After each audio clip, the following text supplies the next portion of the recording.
Cheguei no baile, luzes a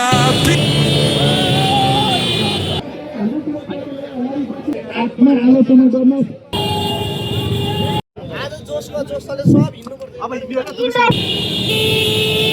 Cheguei no baile, luzes a hello everyone, welcome to my another video. के छ हजुरहरूको हालखबर? आशा गर्दैछु कि सबैजना सन्चै हुनुहुन्छ होला।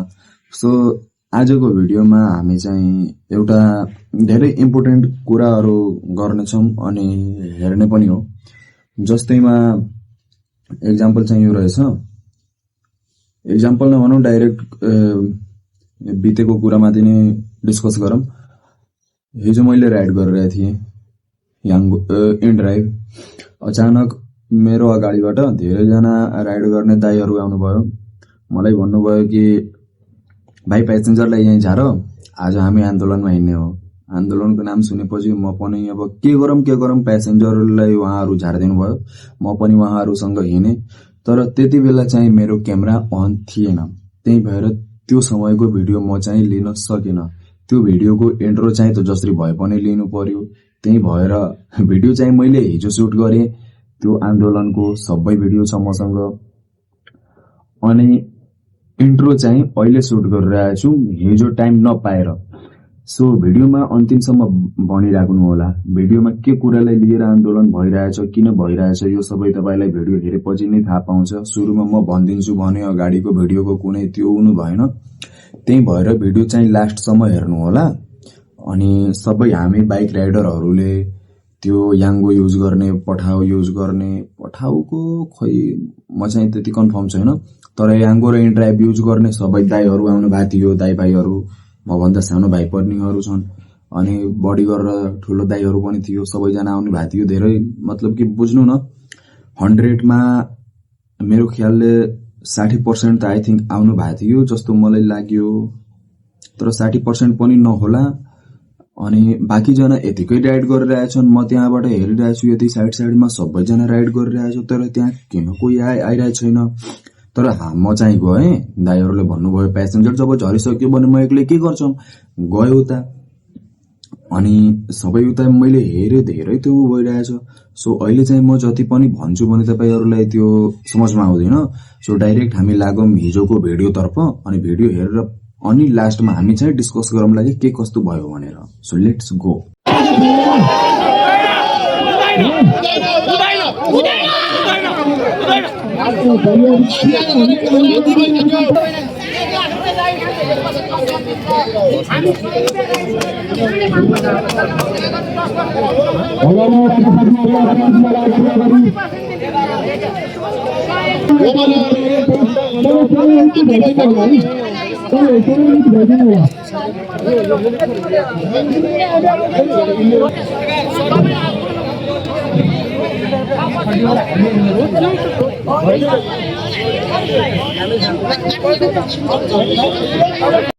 आत्मा आलोचना गर्न, छातीमा हात राख्नु, साँच्चै तपाईँले यो रेकर्ड तपाईँले चलिरहेको छ भने किन आन्दोलन गर्नु पर्यो? मलाई पनि छ भएर आउनु न।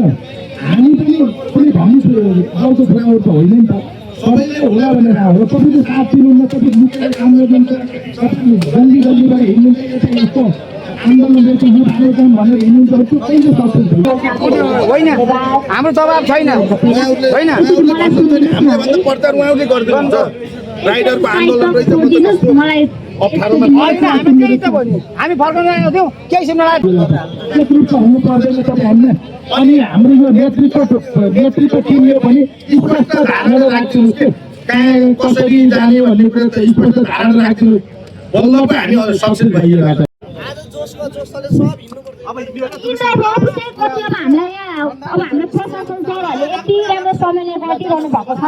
मलाई लाग्दैन, मलाई गाली गरे पनि गर्नु मलाई लाग्दैन। अब उसलाई पनि छोडिदिएछ, अर्कालाई पनि छोडिदिएछ। आफै पनि बुझ्नुपर्ने कुरा हो। राइडरको आन्दोलन भएपछि राइडरले आफै बुझ्नुपर्ने होइन। यहाँ हाम्रो आन्दोलन रहेछ भन्छ गर्ने त्यो हो नि त। कुटपिट पो गर्नु राइडरलाई तपाईँ आइदिनुहोस्, पठाइदिने हो, धार्ने हो, हिँड्ने हो, त्यति हो हाम्रो गर्ने। म जान्न, म गर्दिनँ आज काम, पनि यसमा सहभागी हुनुपर्छ भन्ने उहाँले सोच्नु पर्ने होला नि त। त्यो मान्छेले भोलि काम गर्नु पर्दैन रेट बढ्यो भने तपाईँ हामीलाई मात्रै बढ्ने हो 6 जना आज हामीलाई मात्रै बढ्ने हो होइन नि त तपाईँ हामीले एकजनाले 10 जना को लागि माग गर्दै विभिन्न राइडर सङ्घ संस्थाहरूले बेला बेलामा आन्दोलन गर्दै आउनु भएको छ। सजिलोले राइडरहरूको पहिलो आन्दोलनदेखि नै राइडरहरूलाई न्यायोचित भाडा दर हुनु ल्याउन सक्नु पर्यो के 10 जना ल्याउन सक्नु पर्यो। मलाई थाहा छ नि त मेरो एरियामा कोले त्यो राइड सेयरिङ काम गरिरहेको छ मलाई थाहा छ नि त मैले ल्याउनु पर्यो 10 जना। तपाईले आफू पनि जिम्मेवारी बन्नुहोस् मान्छे लिएर हामीले थ्याङ्क यू भन्नुपर्छ क्या त।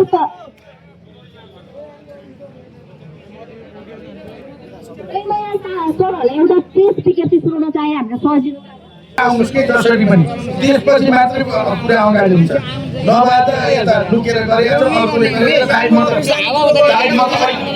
त अहिले एकछिन मात्रै गर्दैछ कसरी हुन्छ अब नेतृत्वले जे वर्ष भने मिति 2082 चैत 20 गतेदेखि नै प्रति किलोमिटर रु 25 भाडा दर उपलब्ध गराउँदै आएको जानकारी गराउन चाहन्छौँ। स्वतन्त्र चालक फाउन्डेसनले भाडा दरलाई लिएर पुनः आह्वान गरेको र भौतिक पूर्वाधार मन्त्रालयमा मिति 2082 भदौ त्यही गर्ने हो यहाँ अफिस जाने कि कहाँ जाने नेतृत्वले भन्नुहुन्छ त्यही अनुसार जामला हामी खासै गरौँ भने हामी यो खिचिडीवाला काम चाहिँ गते संयुक्त रूपमा बसेको बैठकमा भाडा दर प्रति किलोमिटर रु 25 हुनुपर्छ भन्ने मागमा पुनः हाम्रो समर्थन रहेको जानकारी गराउँदछौँ। निष्कर्ष यसको साथै सरकारले 2083 साउन 1 गतेदेखि नलागौँ एउटा लाइन लिएर हिँडौँ लाइन लिएर हिँडेपछि हामी सक्सेस भइन्छ आज नभए भोलि भइन्छ के यही हो। पहिला चाहिँ मैले भनेको चाहिँ याङ्गोमा छौँ न हामी लागू हुने गरी लगाएको 5% कर पनि भाडा दरमा अतिरिक्त रूपमा थप हुनुपर्छ भन्ने हाम्रो माग रहेको छ। निष्कर्ष हामी हाम्रा श्रमजीवी राइडरहरूले आफ्नो हक कसरी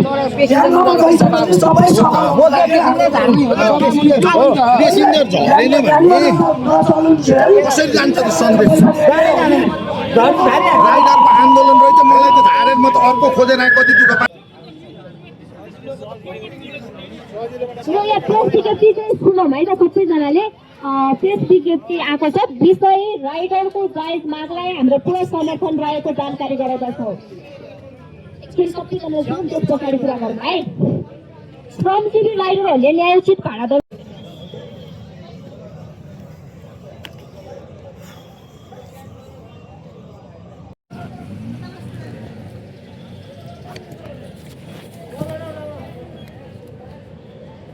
अब बाटो ग्याङ गर्छ। अब मैले सोचेर निस्केको थिएँ एउटा इन ड्राइभमा राइड उठाएँ भक्तपुरको 300 कतिको थियो नि अनि 16 किलोमिटर थियो। मैले प्लस एड गरेर 300 मा उठाएँ। मैले गएर त्यहाँ गएर यो पुर्याइदिन्छु अनि त्यहाँबाट याङ्गो स्टार्ट गर्छु ल झन् यहीँ बिचै बाटोमा घेरिहाल्यो यहाँ प्यासेन्जरलाई जबरजस्ती छाडेर मलाई यता तान्यो। मैले भने अब जाम प्यासेन्जर झऱ्यो भने अब के गर्ने अब जाम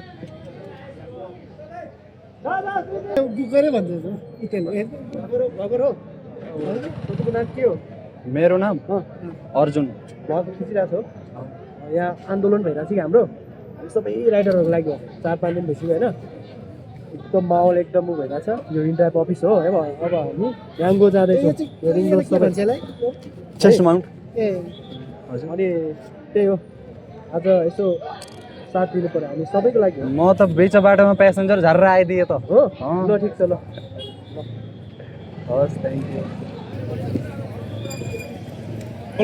बनाउँदै गरौँ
सो भिडियो चाहिँ तपाईहरू सबैजना हेर्नुभयो।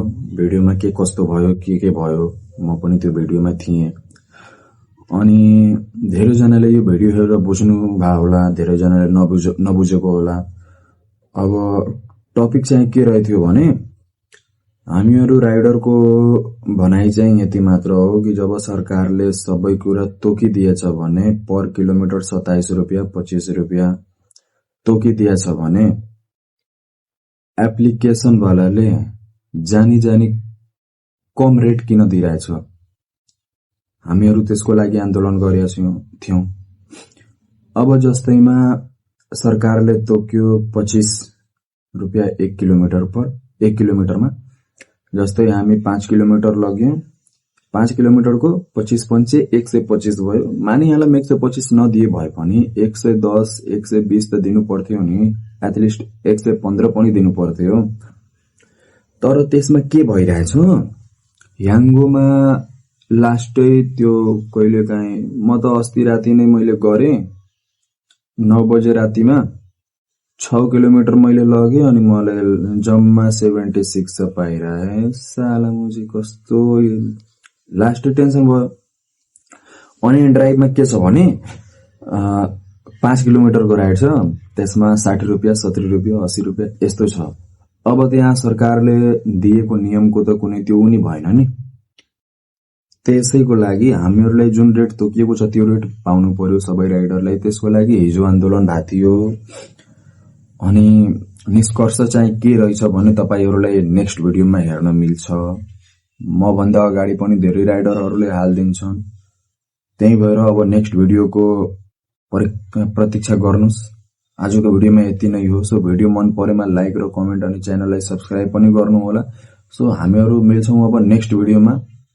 तबसम्मको लागि जय श्री राम।